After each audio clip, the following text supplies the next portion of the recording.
Today's 760th day that I'm here to listen to learn. I'm learning. I hope this will support your dreams, your goals, allow you to become the person that you want to become. Today I speak about positive character traits. Positive character traits that could become negative and hurtful if you use too much of it. Today we'll share the things that really could potentially hurt you when you overuse them. So let's get started. And I will share 20 traits that could potentially be very, very beneficial for you and really allow you to achieve great things. But if you overuse them, that could kick your ass and be worst thing for you ever. So number one is confidence. Confidence is an amazing thing. If you need to succeed, if you want to succeed, you need to have confidence. You need to believe in your abilities and strengths and really have that faith in the things that you pursue. But at the same time, if you have too much confidence, you become arrogant. And of course, what happens? You don't have any network, you don't have relations, you don't have anything in between because you are too confident. And too confident becomes arrogant. So it's very, very important to really have that line that I'm confident, but at the same time, I'm humble enough. Number two is ambition. Ambition is a very, very powerful tool.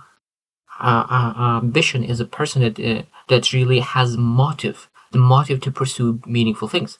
But if you are too ambitious, that means you will neglect multiple areas of your life. Now, do you want to neglect them? Do you want to have that live in the season of this life as extraordinary ambitious person? Maybe that could be all right because you need to be obsessed, and a lot of people will not understand you, and it's okay. But again, do you want to neglect other areas of life? And if you want to neglect other areas, if you want to have that season, maybe that's okay. But if you do not want to neglect other areas and you are over ambitious and now you're regretting too much spending time on your work or spending too much time on specific thing, that is, of course, will be hurting you. Number three is creativity. That means that a lot of people are very creative and they could come up with so many great ideas and everything. But if you're not able to implement it practically, it will never help. So creativity could be hurtful when you're just using creativity without really asking what is practical, what I'm able to really implement. Because there are so many creative ways, but some creative ways is not helping. We need to ask what is practical. Number four is adaptability. And I shared yesterday about adaptability. So there is so many things that we don't need to adapt with because we need to change, improve, get better, and really move out of those things that we are sometimes adapting into. Number five is empathy. People are putting themselves in other people's shoes so much that they start to be impacted by other people's stories. They put themselves in other people's shoes so much they get impacted and they carry that hardness, they carry that heaviness within themselves. And they're thinking about other person's problems and they forget about their own problems. So empathy it's a very, very powerful tool. But being able to be empathetic at the same time, not taking in other person's problems into your own life is very, very, very important. Number six is resilience. This is very powerful as well because resilience is very important to succeed. But if there is something that you're not supposed to be resilient at, because you need to move out, you need to get rid of things. You not need to have resilience to cope with it. Maybe able to ask what I'm able to change, and I don't need resilience to cope with that. So when you have a lot of resilience, you potentially could keep doing the things that doesn't serve you at all. Number seven is assertiveness. So assertiveness is a great tool. We need to be assertive. But at the same time, if you're too assertive, again, back to the same as a confidence. People not like too assertive people because you will miss out on some great opportunities. You'll be too narrow-minded because this is what it is and my way is how way. And that means that you will miss out on great opportunities if you're too assertive. Number eight is optimism. Optimism is an amazing thing again. Like every single person needs to be optimistic. I believe that optimism is one of the best traits. But if you're too optimistic, that means that after a while you can start carrying them pink glasses and everything is could be too optimistic. Because we need to understand that optimists are the people who understands that what is not working, what's working, and terrible things as well. But they just see that there is in everything what we do, there is something optimistic that we can look at and find it. From every failure, we're able to find a lesson. From every setback, we're able to really learn something and move forward and fail forward rather than fail backwards. Number 9 is attention to detail. Again, it's very important to have attention to detail. But if you're looking just into details and you're not able to go backwards and start looking into whole picture of what you're trying to achieve, you will miss out on those details, because some details are minor details that doesn't matter at all. And if you spend time on minor details that do not matter, what happens? You do not have time to focus on major things that really matters. So that's why it's very, very important to sometimes go backwards, look into the bigger picture and say, like, what really matters here and how much I'm able to allocate my time into things. Number 10 is independence. Independence. That means that we need to be independent. We need to take care of ourselves. We need to make decisions about ourselves. But it's like if you're too independent, that means you will not find a team. You will not find a network. You will not have community. You will not have the family to work together towards something. Because we are a community species. We want to have part of the community. So if you're too independent, you will not need anybody. And this could hurt you, because at the end of the day, I truly believe a relationship is one of the most important things in life in general. Number 11 is patience. Patience. Now, patience is very powerful. Aggressive with your actions, patient results. Aggressive with your actions, aggressive and patient with your results. But if you are patient on wrong things, you cannot wait for all life. Nothing will change. All life, because you're patient. You're able to wait. But if you're waiting on the wrong things, of course, you will never use that patience for the good. So that means we need to really be able to understand that you need to be very aggressive with your actions and then patient results. But if you don't take actions, don't be patient. Don't be patient. Take action. That's also very important to understand that patience, put it in the wrong place, will hurt you. Number 12 is determination. Determination. People who are determined is very, very powerful. But now again, if it's determined on wrong things and too determined, and they could start to be very stubborn, they're taking pursue the idea that will never gonna work. There's a lot of ideas that will not work, and a person is determined to that idea. That means that person will go down with that idea as well. So it's very, very important to be malleable, be able to pivot, change, improve.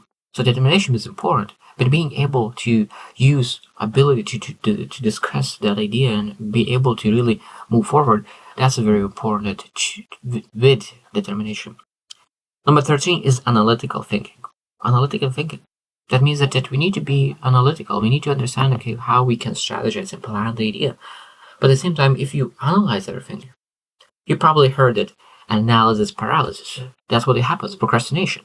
So it means that when you have too much analytical thinking, too much analysis, then you will go to paralysis. So that means that we're able to analyze it for a bit, but we're able to allocate like half an hour, analyze, and then execute. Half an hour, analyze, execute. Half an hour, analyze, execute. You need to have some kind of boundaries around analyzing. Otherwise, if you don't have boundaries, you spend a whole day analyzing, at the end of the day, no action.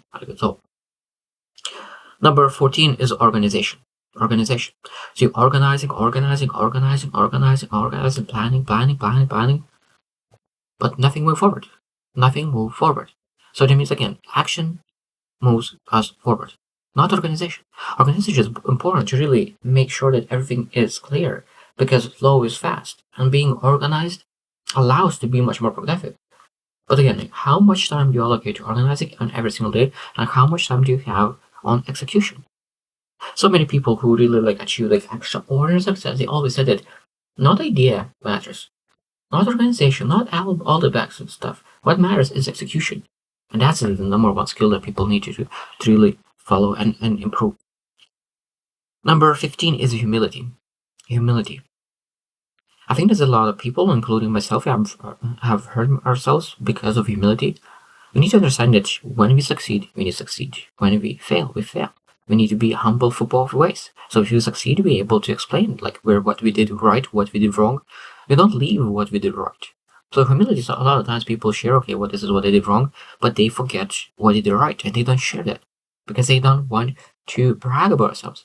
But the ability to share about ourselves without bragging and being really understanding that it's very, very important to share the wins, then of course you're able to celebrate your wins, accept your wins, put on your raw character, and then move on forward and achieve bigger successes, bigger achievements. Because if you don't accept the small wins, you will not accept big wins. So it's very, very important to start be humble, but at the same time accept the wins that you have made. Number 16 is risk taking. It's very important to take risks. There is no risk, no rewards. There's no risk, no rewards. But at the same time, if you only what you do is risk taking, sooner or later will fail. So that means you're not able to take too high risk either. So that means when we look into risks, okay, what risks it makes sense? Don't take risks just because I said, oh, I'm a risk taker. No, like a lot of times people take risks because they just say, oh, I'm a risk taker, I will take. No, sometimes it's dumb to take some risks because they just 100% guarantee of loss. So it's very, very important to be able to say that, okay, I have some risk management tools in place, and I'm able to review maybe some risks as stupidity. Number 17 is communication skills. Communication skills. So that means you're able to potentially communicate too much. And I guess like you have a great communication skills, but you communicate. Again, you don't take action because of what you do, you communicate all the time. So communication is a great skill, but over communication, over delivering with communication could be as well. Sometimes it's exactly in sales, when a person needs to share about the product or package that they have, they could explain the same package in 5 minutes, or you can explain in 20 minutes.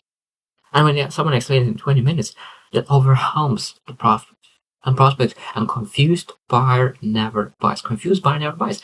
That means this is over communication, even though it could be amazing in sharing and communicating. That overload of communication could be detrimental for everything what you do. Number 18, open-mindedness. Open-mindedness. That's one thing that's nowadays is a big thing. Because open-mindedness is that I'm open to other people's ideas. I'm open to whatever they do. They could do whatever they want, but just don't touch me. And that open-mindedness leads that a lot of people start to do the things that do not make sense whatsoever. And we make it as a norm now. A lot of crazy things that people start to do at the moment nowadays that people accept it and believe that is normal to do that. I think that is part of that people became so open-minded that sometimes is overloaded open-minded, because if something doesn't make sense, we're supposed to say that it doesn't make sense. And even though that open-mindedness is an amazing thing to have, but sometimes if when we too open-minded, we allow in our culture the things that doesn't make sense whatsoever. Number 19 is self-reliance. Self-reliance. It's a beautiful thing when you're able to rely on yourself, depend on yourself, accountable, or take ownership, take responsibility. It's a beautiful, beautiful thing. But when you really do everything by yourself, rely on yourself, solely on yourself, you will never achieve amazing success. One is too small of a number to achieve greatness. One of it is a too small number to achieve greatness. So that means we need to find a team, we need to find a network, we need to find somebody that you work together. Because when you have one idea, another idea, that means a good idea, that means you're able to create one great idea. That's what I learned from John C. Maxwell. He's an amazing leader, and I really follow his teachings, and he always says that if you want to really make an impact, you need to have a team. Because two great ideas leads to one amazing idea. That's why you need to have a couple people who are able to share and find the best option. And number 20, last one that I wrote, was resourcefulness. Resourcefulness. Now, it's very important to look for resources, read books that find great nuggets. But at the same time, if you're always looking for resources and you don't use the resources that you have, that is a loss of your resources that you already have. It's very, very important to find resources. But if you're not using the resources that you already have, what kind of benefit will have other resources? That's why people looking for all the nuggets. Oh, I'm looking for that one nugget. No, what kind of nuggets? What kind of information you already used? What kind of resources you already used now to move forward? And a lot of times people looking for resources and looking for those shortcuts. There is no shortcuts in life. There's only hard work and smart work. When you're working smart and working hard and you're able to really use the resources and the things that you already have in the highest level, because if you have some resources and you're able to use 100% of that, now that means that when you get new resource, you'll be able to get the most juice out of that resource. Then you're able to succeed. That's where his execution skills comes. Execution skill comes when you have the resource and you're able to maximize the resource that they have. And that's the person who has amazing execution skills. As I said, I mentioned before that people who succeed are amazing executors. And that's why we need to learn how to execute the best. And one of the things that executors do well is they use their resources that they have most efficiently. So there's a lot of things that as I mentioned, 20 things today. I mentioned that there is a lot of great things, that traits and skills that people have. But if you use too much, it could start hurting you. So that means we always need to say, okay, how much do you need to use? And really find that golden middle where you're able to take advantage of all the skills, all the traits, and really start moving forward. So I hope you choose to win, and see you tomorrow.